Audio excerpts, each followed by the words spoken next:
Welcome to Discover Energy Work, and today I'm with Richard Fidler. And Richard, another Richard, I'm Richard Wicks. Yeah, I'm your host, as you know. And Richard, I can only say it's, again, one of these gut feels that I had. I was watching a video on astrology, and I've become interested in astrology. And I was noticing Richard's delivery and his presence on a video on YouTube. And if you're interested in astrology, I recommend the channel, Richard Fidler. I think it's called Richard Fidler, isn't it? Yeah, right. And so welcome, Richard. Thanks for joining us. As I reached out to you and immediately got a response, I am absolutely thrilled. Thank you for joining us. Well, yeah, thanks, Richard. Glad to be here.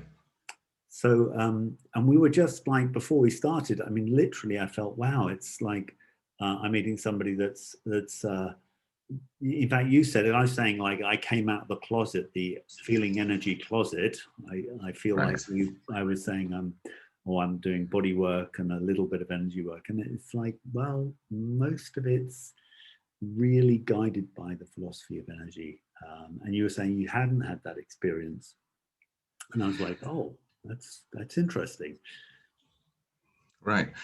Yeah, well, as I said, I was something of a teenage hippie when astrology sort of grabbed me, and so there was no sort of shame about it, and my mother also really appreciated all my unusual interests and so on, and so it's never been a problem for me. However, I really understand the challenges people face, and it's not uncommon for me also in the consultations to deal with people who are struggling in some way or other to break out of the mold and out of the fold, and just follow their authentic sort of calling, if you like. And so it's a whether it relates to something like energy work or maybe it's something else. This is, I think, a very important thing in our human journey. Is to find the courage, to follow our heart, or our guiding star, if you like, when the time comes. And for many people, that crossroads can be really pivotal, because some people don't find that courage and find themselves sort of stuck in a place they don't want to be. And in fact, on one occasion, I was doing a reading for a woman, and as I was reading the chart and looking at her, I felt that something's wrong here. I don't know quite what it is. I feel like not that the chart doesn't work. I know it has to work, but I felt that she was somehow a little absent from her life. And I was trying to get to the bottom of why this might be. And I noticed that a few years prior to that, about 5 years prior to that, Saturn had crossed her ascendant. And I know that is one of those times that you might be challenged to redefine your personality, your identity, and your role in the world, and your work in the world, and all of that sort of thing. And so I asked her, what happened for you about 5 years ago? And she said, I had a nervous breakdown. And of course, that's not difficult to understand. But what struck me about it was that, as I see it, it's likely that she had that nervous breakdown because she just couldn't find the courage, again, I suppose is the word, to change her life, to take charge of her life. And this is why 5 years later, I was finding myself dealing with somebody who seemed to be, as I put it earlier, not quite in her life, not quite participating. Right. So it's like she missed the boat, so to speak, when it arrived, and probably for her, the way to healing in her situation would be probably to go back and see what it was that she was too afraid to face at that particular time. Right. So, yeah. I mean, the whole thing about astrology is, I mean, just I've got to say, I am bloody beginner. You know, I mean, I'm so fresh. Right. But what I noticed is it puts me out there. It puts me outside our planet. It puts me in the solar system. It puts me, and it's like trying to feel out there and feel these forces. It's really energetic. I mean, it's so, you know, I've worked, you know, one of the things I do is I just hold up my hand and I can feel, using my hand, I can feel where somebody's got an energy sickness or a sickness in their body, and I can start working there. And this is like, well, I'm feeling, I don't know how many light years, and I'm feeling something. And I'm like, wow, this is quite incredible. And why shouldn't it have an effect if everything is connected? And in fact, there's, well, I was saying to you, you know, Ingo Swann, who developed the Stanford, he didn't develop it. He was the psychic on the Stanford Research Institute project for remote viewing with Russell Targ-Halputhoff and so on. He said astrology is a senior service because it's so old. There's been so much done in it, and there's been so much research done in it. You used to be able to study astrology in university. I mean, that was kind of normal. I think you probably still can in India. Yeah, your anecdote again reminds me that of my goal is like, you know, if we could connect to our energy, that woman, when she felt like I need to change, she would have, if she's connected to the energy, she may have like felt I need to go in this kind of direction instead of there not being, it's like Joseph Campbell talks about the Knights of the Round Table. And he says the knights, to go on a quest, they had to go into the forest where there was no path. Because the hero has to go where there is no path, and that's always the hardest thing. You've got to go through the bracken and into the unknown. So yeah. Well, I like that analogy, because it is very much, I think, the kind of thing that women in this example was confronting. You know, it was uncharted territory for her, and it might, for example, have been clear to her internally that perhaps her marriage, for example, was no longer appropriate for her, and could have been something as simple as being afraid of not being able to take care of herself out in the world,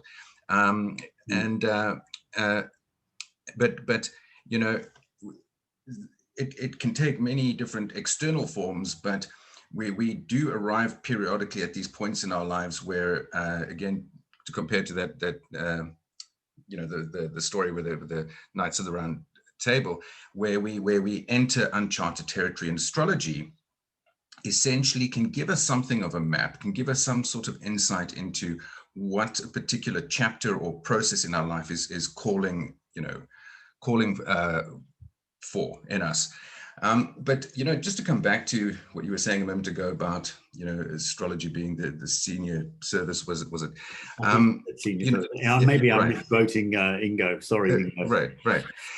You know, when I was a teenager, probably about 15, 16 years old, I don't know what it was, but something ignited in me a fascination with all things magical and mysterious and so on. So I was interested in crystals and tarot and magic and all of these different things.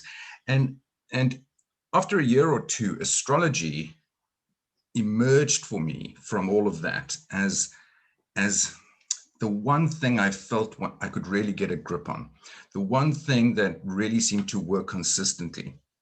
So, you know, I guess, you know, it was a similar conclusion I was coming to after investigating, you know, the you know, typical sort of spectrum of different New Age metaphysical modalities and techniques and what have you.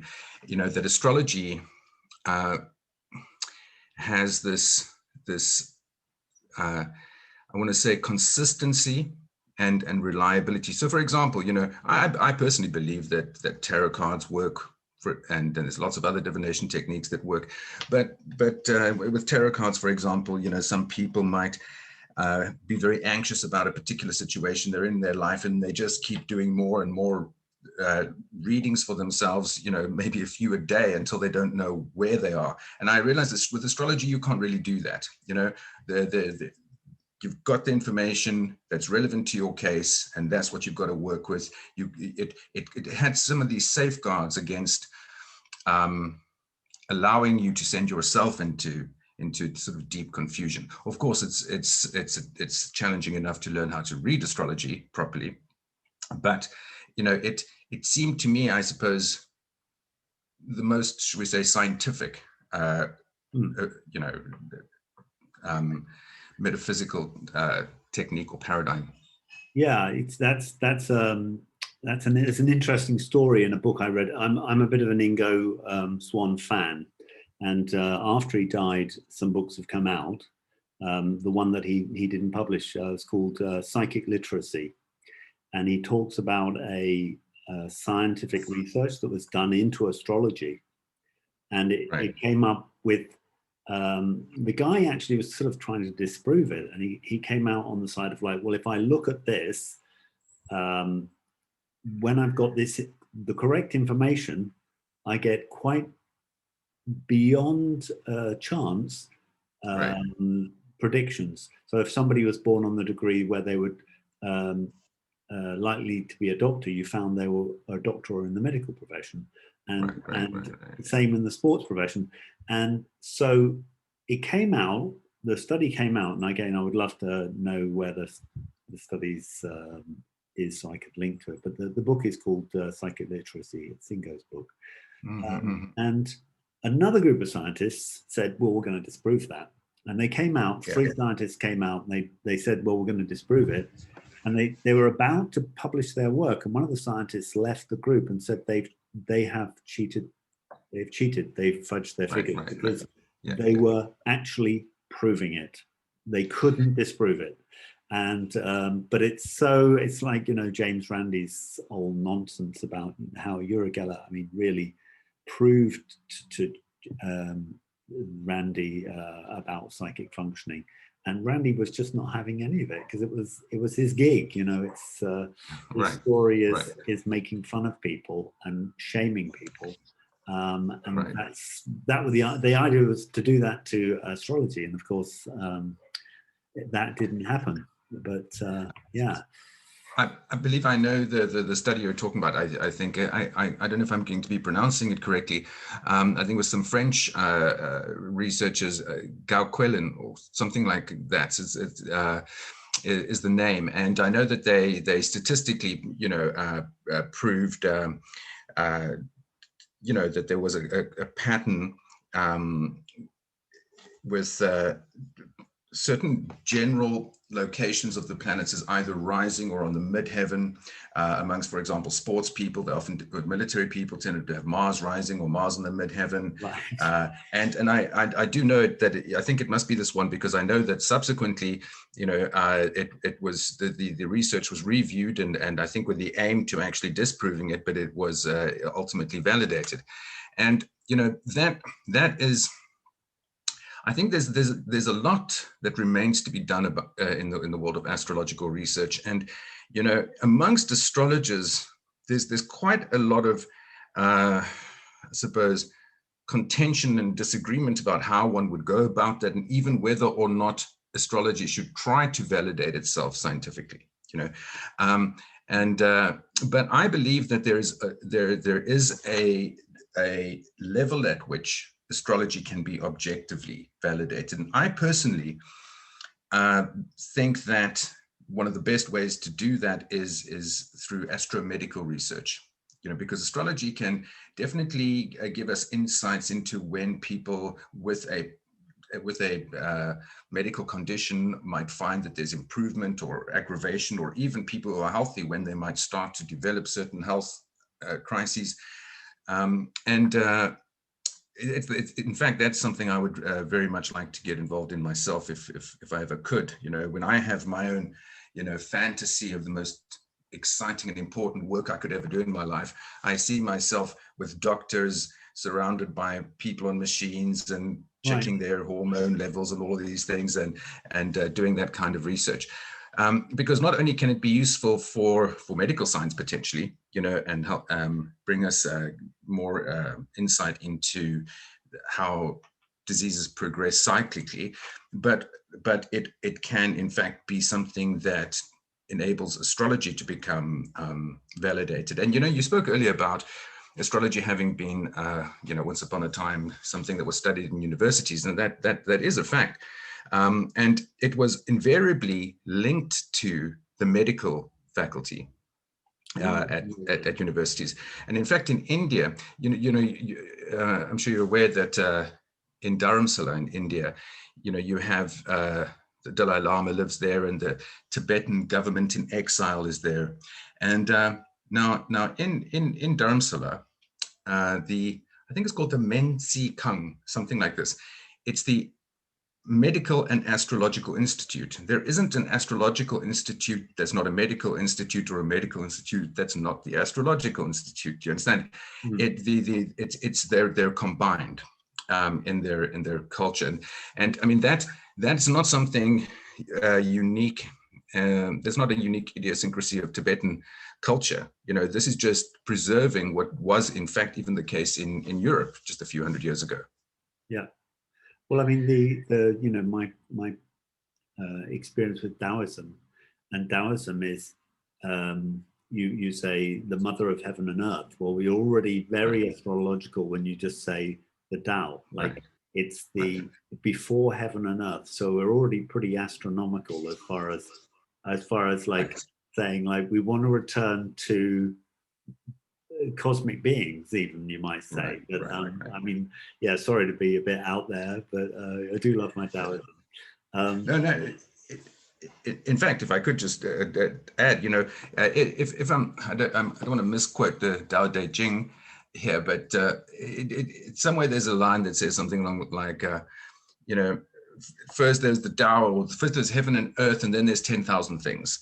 Now, what the idea there being, everything proceeds from very core basic forces or principles, and then from there it extends infinitely. Now, my point here is, like with astrology and the astrological language, we're working with, let's call it the primal forces of creation, in fact, and this is why with this small handful of symbols, one can read just about anything on just about any level. You can use those symbols to understand great cosmic processes. You can use those symbols to understand human psychology. So, it's and sometimes with astrology and all of these things, what makes them difficult to really understand deeply and properly is that the greatest profundity lies in simplicity. The things you'd learn right in the beginning in astrology are things that you might only find yourself really, really fully getting maybe 20 years later. Yeah. It's not the new extra hypothetical planets and asteroids and this and that really will be expanding your astrological knowledge and insight. It's your appreciation of basics, things like the 4 elements and the basic meaning of the sun and the moon. Anyway, sorry to interject there, but when you started talking about the Taoism, I've been exposed to that too, and I have a Taoist teacher in South Africa from Taiwan, and I know that there's a lot of let's call it cosmological symbolism, and they do prayers consistently at new moons and full moons, and have a lot of insight into the sort of I also want to call it the subtle anatomy, and how that is affected by astrological cycles. Like in yoga, you have Ida and Pingali, the sun moon channels. Those aren't just randomly named. I actually believe one reason why new moons and full moons are times when people deliberately meditate and try to be more present is because there is a corresponding shift in our internal anatomy, in our subtle anatomy, to the greater external cosmic state, and so that at those times there is a unique opportunity for clear perception. Right. Well, I mean, my teacher would always say around Chinese New Year, which we are in right now, is a wonderful time to meditate. Like, you've got that 2 weeks from the new moon Right. in Chinese New Year, which just like, it's wonderful. Which maybe it's the reason why we connected so easily and quickly. I have a question which I'm curious about is, you've obviously, it's something you've found yourself easily going into. Do you, the astrology, do you remember a time where there was a clincher experience or a story and you said, right, I'm in, this is it, I have to follow this, or not one? I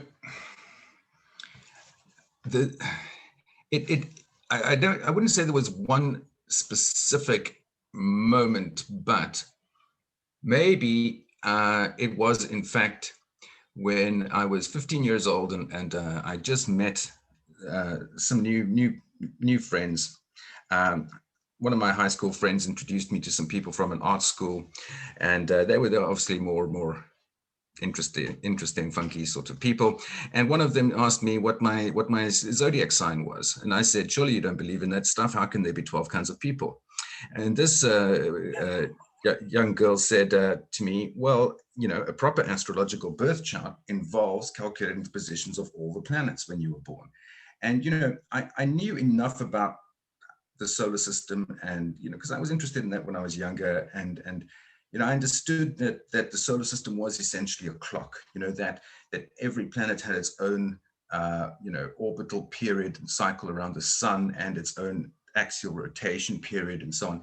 And so when she said that to me, that every astrological birth chart, I'd never seen an astrological birth chart before. It was just the first time I'd heard this idea. When she said to me, every astrological birth, a chart is cast for that moment for each person, it gave me, I had a image of the solar system and us within it, like you being in sort of an atom within this greater atom and synchronized to it.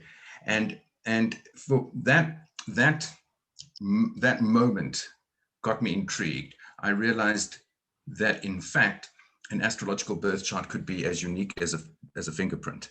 And so I started reading more and more. She had a couple of books. I started with moon signs and started dabbling with that.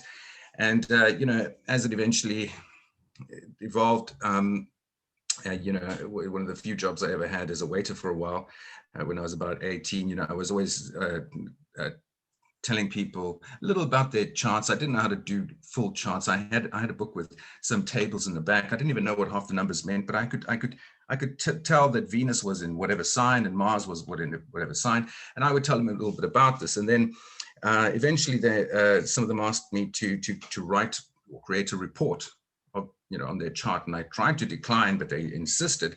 And that little bit of pressure pushed me, to find out what all those numbers are in the ephemeris and how to calculate aspects properly. And I realized I couldn't accept money for this if I wasn't doing it correctly. And it just carried on rolling. So anyway, back to your question, I think it really was that first moment when, and as often happens in life, when you shoot your mouth off and you think you know a lot more than you do, and you get a really appropriate response that hits you between the eyes, and you realize, fair enough, and it started the journey. It's funny because as you said that, I got this flash as well. I see, and then you described it. It's like I see this very, very complex picture, which is describing a mixture of of influences, and that's not 12 sorts of people. That's like, wow, it's a snowflake, beyond a snowflake. It's totally amazing. And of course, you know, I'm imagining, I don't know, you know, exactly, but I'm imagining we're at the time where computers were really not doing that much of the heavy lifting for astrology at the time. No, absolutely. I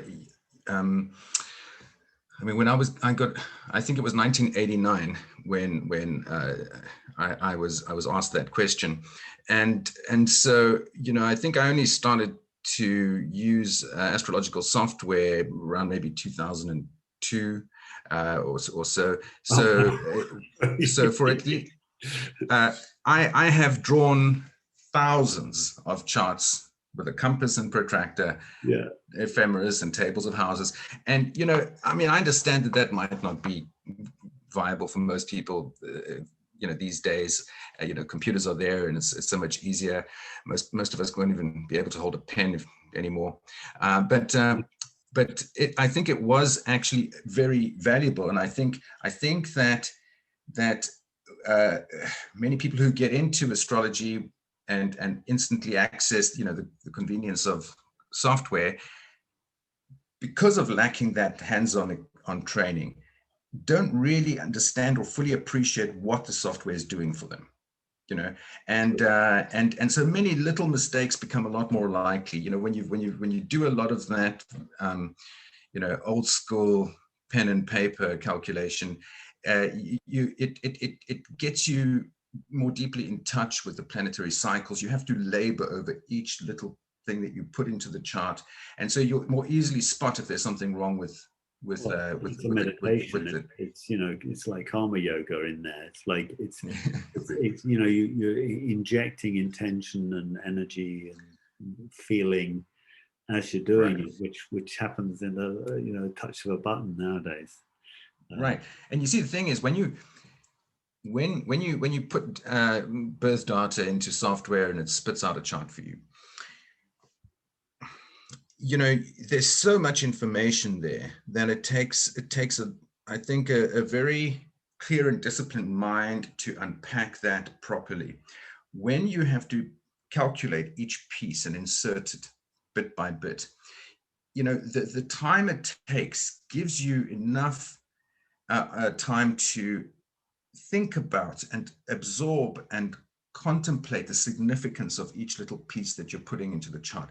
And so, you know, and because there's so much information there, doing it slowly and steadily like that ensures that you've got all those layers in the right place. You know, it's something I would actually even recommend to anybody studying astrology now and using computers to do, especially in the beginning, is to manually draw the chart, even if you're just copying it straight off what the computer's telling you, but inserting it, you know, on pen and paper, using pen and paper, and to anchor that information. And so, you know, again, you know, I find, you know, on Facebook, for example, there's lots of astrology groups these days, and I can see there's a lot of people getting into astrology. Right. And that's exciting on one level.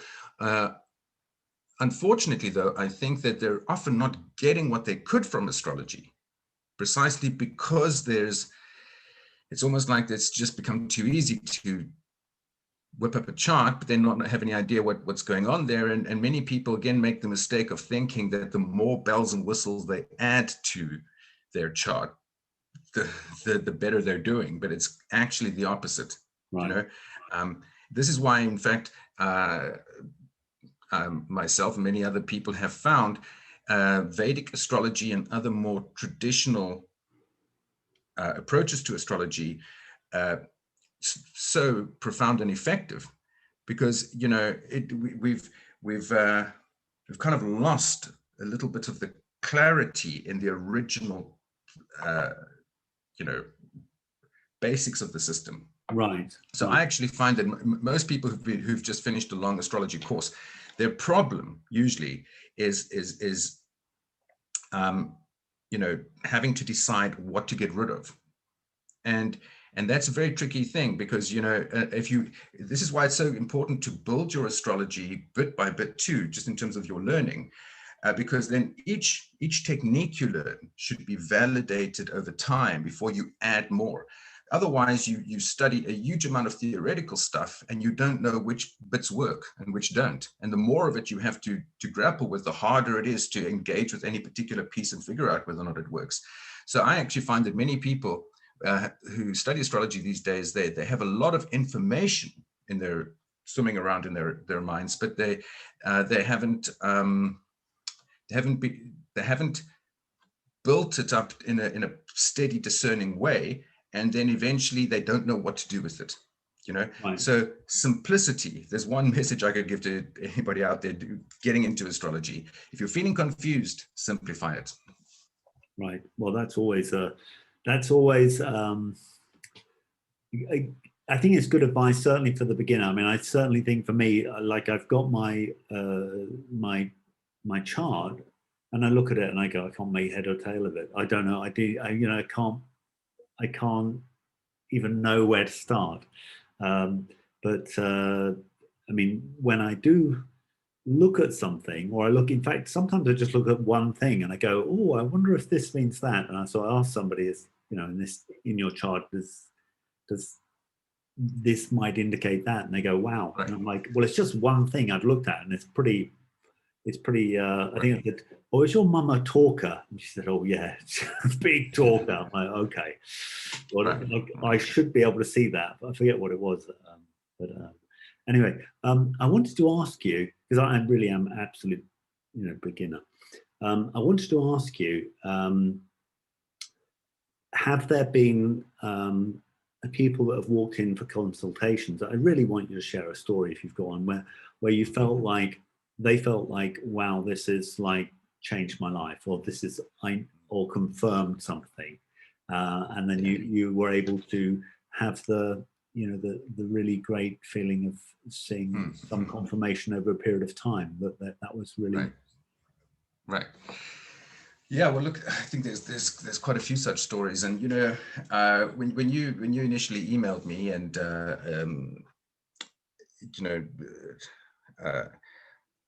I was reflecting on astrology in light of what do you call it, energy work, and just the question of what happens in consultations, when and why and how does astrology become an effective tool for healing, when and why, and how does it act as a catalyst for people sometimes to have some realization or awakening of some sort that can really be beneficial.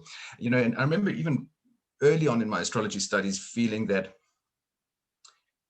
it's important to know that astrology is not inevitably in and of itself going to be helpful for everybody in all situations. It has to be used well by whoever's delivering it. It also has to be received in a certain way, and there also might be certain times when it's useful and when it might not be. And I felt that this was very important because I wanted to try as much as I can to make sure that the astrology I'm doing is constructive and helpful as often as possible. Because what does it help being able to do clever little tricks and amaze people that you can know things about them? And I realized I don't want to be an entertainer or a clown or just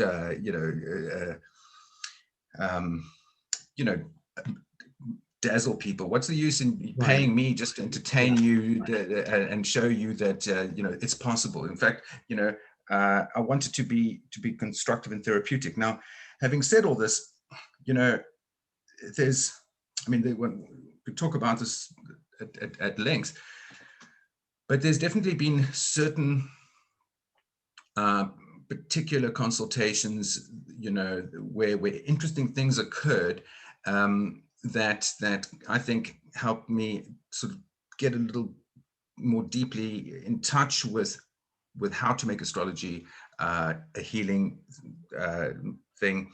And now, I don't know why this particular example comes to mind, but from time to time, people will request that I make a recording of my interpretation for them without any direct interaction, not Skype or Zoom or anything like this. Right. And many years ago, it must have been 10, 15 years ago at least, there was some young girl in South Africa who asked me for such a recording. I think she might have been about 18 years old, if I remember correctly at the time. And there was no information, other than the birth information. There was no context or background. She didn't ask any particular questions. It was just, what can you tell me? Now, what was interesting in this case was there was a very strong emphasis on the third house. And the third house in Vedic astrology in particular is the house of performing arts, acting, this sort of thing. And, the emphasis in that chart was so striking and clear that it ended up, featuring quite predominantly in the discussion, in the interpretation that I sent her. And she sent me back a series of little voice notes, which were very moving, because, it turned out that firstly, that's all she's ever wanted to do, is be an actor. But what was more important about this was the fact that there was a lot of pushback about this from her parents, who felt, that this is just the whimsical fantasies of a child who doesn't know what they need, and for me, that was very profound, because I felt that here, this person got a very powerful form of validation. And I say a very powerful form of validation precisely because it was, absolutely clear to her that I was not just, it wasn't some sort of direct interaction in which she was sort of basically prompting me to give her a little bit of, sort of paternal reassurance that, it's going to be all right. No cold reading going on. Yeah. Exactly. No cold reading, nothing like that going on at all. So for her, that was also, I think, that it gave that sort of, shall I say, element of objectivity and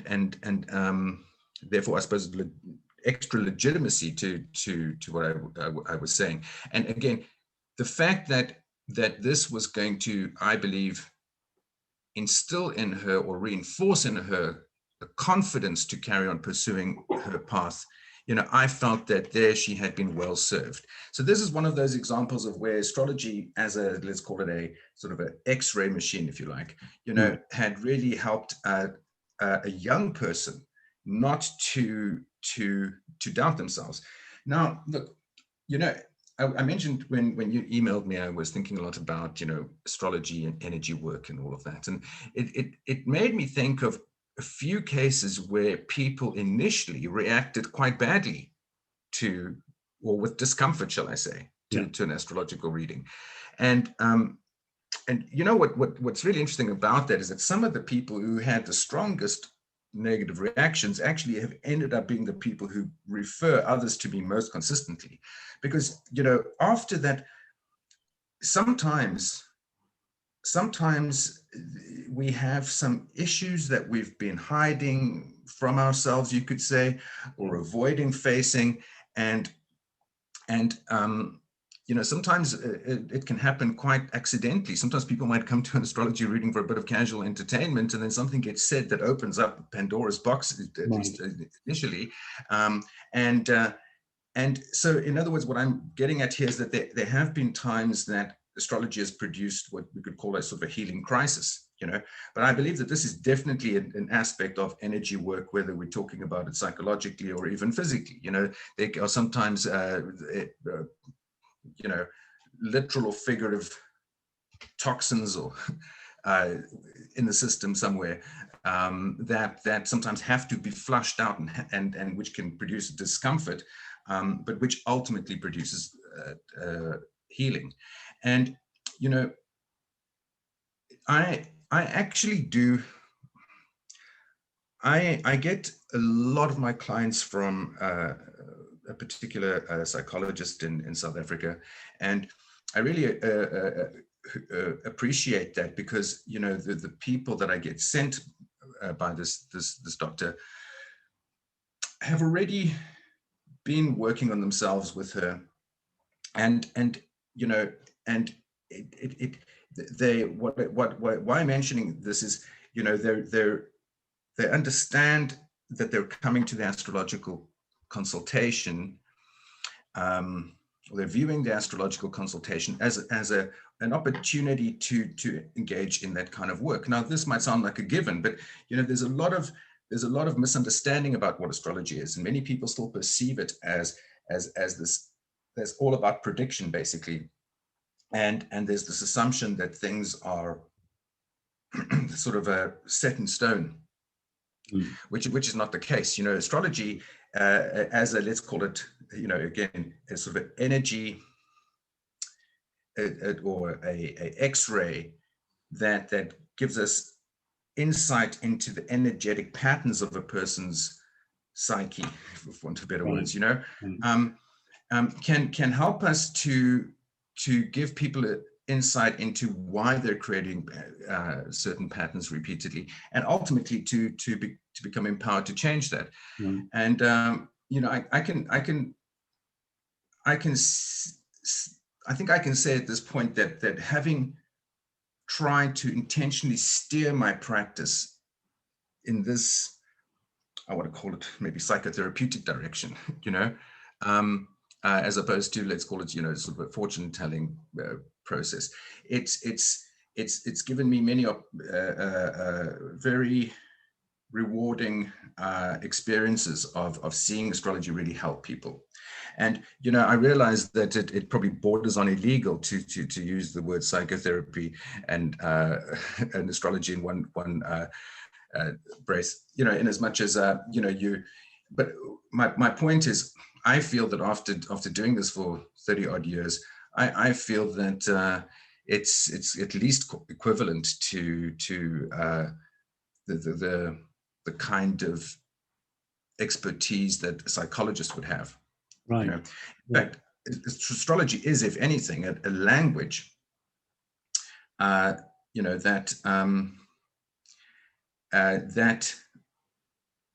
really amplifies any other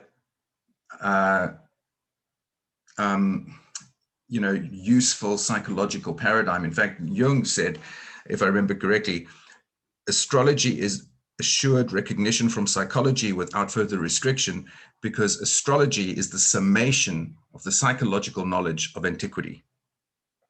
So essentially, I mean, that's quite a radical thing, because quite a mouthful as well. It's quite a mouthful, but to think that, Jung is one of the first pioneers of psychology, essentially said that astrology is the psychology of antiquity. I mean, I like the quote I like is, the stars, they impel, they do not compel. And yes. And then once you're thinking along those lines, you're thinking about these urges and forces that push us to, or tempt us to do certain things. And, right. And then you're once you've recognized that, you're able to get a little bit of subjectivity and objectivity towards it. Right. And that's already very healing. Yeah, and there's so many different things that a consultation might mean for people and why it might be useful to people. Not everybody is going to be ready to receive that information at the same level or do the same thing with it. And I do believe that there are those times when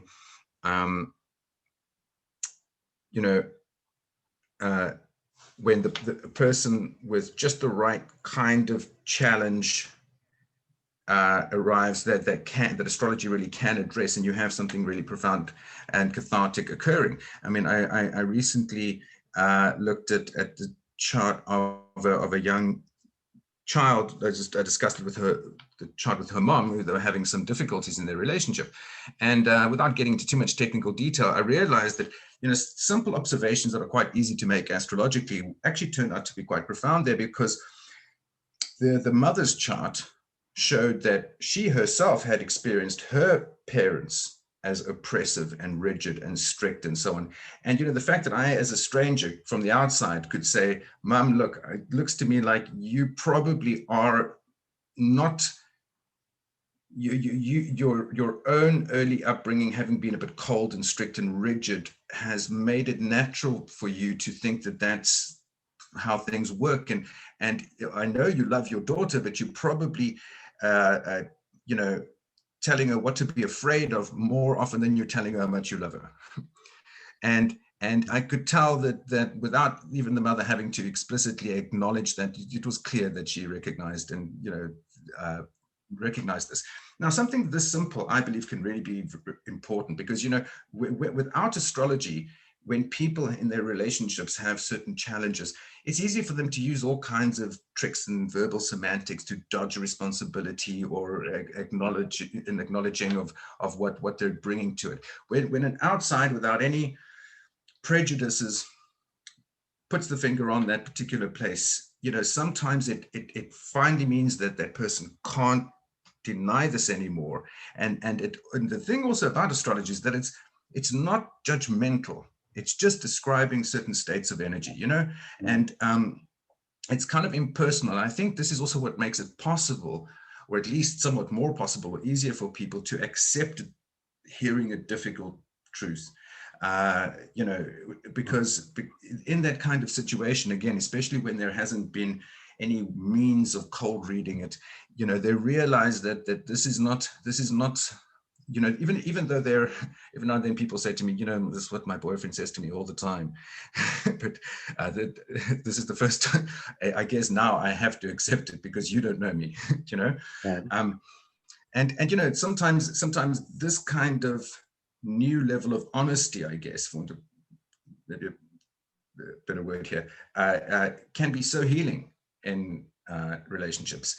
I remember one other incident. I was selling my car, and some guy was taking it for a test drive. He was buying it for his son, and while I was in the passenger seat and we were driving, and he said, you might not remember, but you did a reading for me a couple of years ago. And I think I'd done it for him at some holistic, it wasn't a fair, but like some event where I just was doing many. So I didn't remember him. He said, you might not remember, but you told me something that time, which I thought would never happen, but it did happen. And but he said, I'm not going to tell you what it is.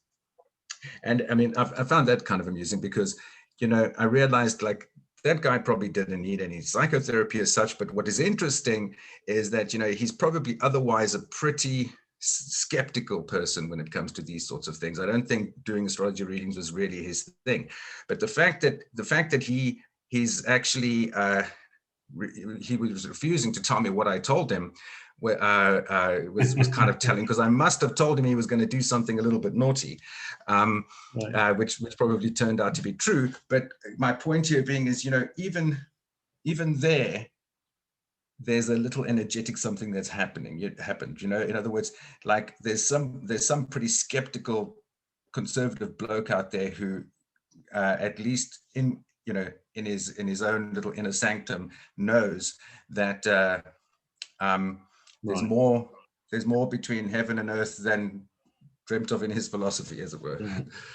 That's brilliant, Richard. I think we could talk certainly a lot more, and but you are offering your services, not just sharing your knowledge about astrology on YouTube videos, which I can recommend to everybody, but you're sharing your services, doing readings and a relationship, kind of consultations, or a psychologist, I guess, could connect with you and say in the same way and say, oh, well, I've been looking for somebody that would try to take this from a healing point of view and try and give, some feedback to people, and then not on a judgmental level, like this might be what you're like, sort of thing, and you may have struggled with this at this particular age, and that kind of makes them their ears prick up when they are at that age. They were suffering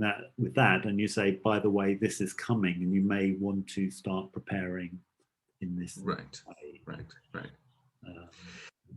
Yeah, well, I mean, look, yes, as you said, there's quite a range of different specific settings, if you like, within which I offer consultations,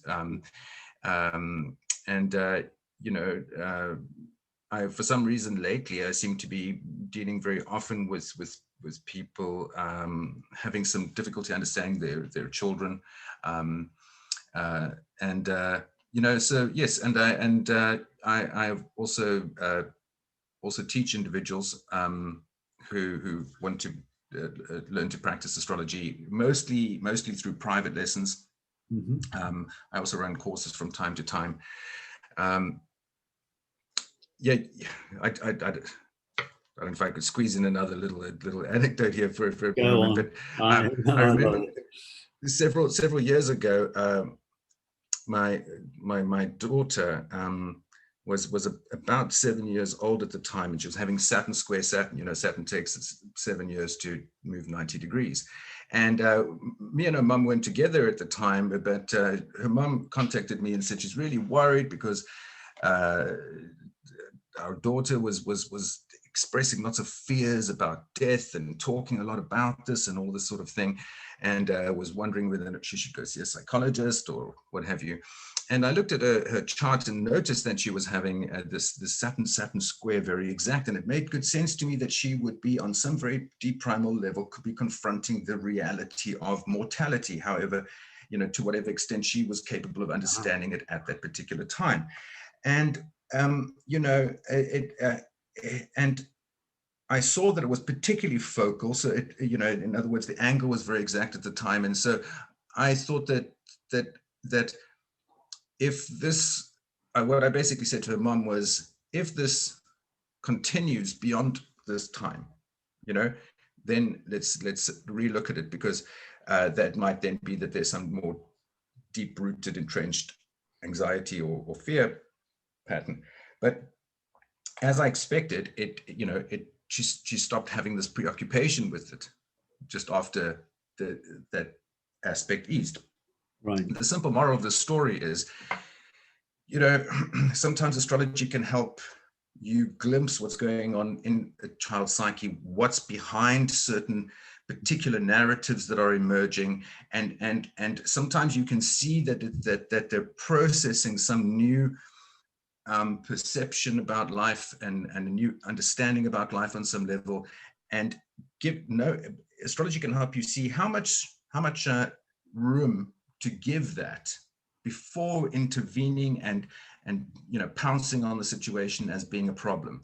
Now, this might seem like a small thing, but it can be a big deal, because sometimes people will take some little awkward transitional phase some child is having, and next thing you know, they're medicating them and all kinds of things like this, which can go off on quite a negative spiral. So sometimes astrology is really good for helping, helping us understand those who might not be able to speak for themselves, in a very articulate way. Right. Yeah. I think so. I mean, I think any parent, at certain times would just be so grateful for that information. So yeah, I think that's really good. And you've got your website is richardfidler.com. That's it, richardfidler.com. Anybody can get you on there. Anybody can get you on YouTube, and so on. So that's brilliant. Well, what I feel is,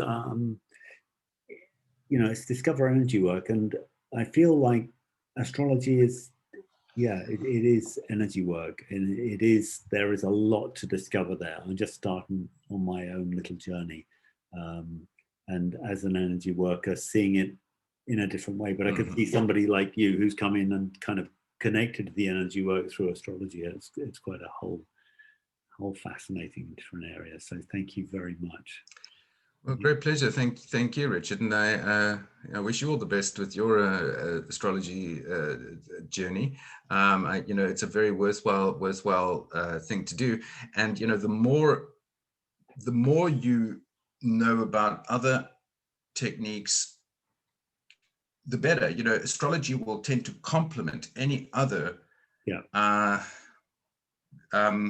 really effective methodology. So astrology, again, is not something that exists in its own little separate universe. It gains its potency by what you bring to it in terms of life experience and knowledge and insight and other tools. It's all this other insight and I suppose also maturity ultimately, eventually, you know, that makes the astrology become effective. Otherwise, it's a bit, you know, impotent just by itself, you know. Right. Thank you, sir. Great pleasure. Take care. Good talking.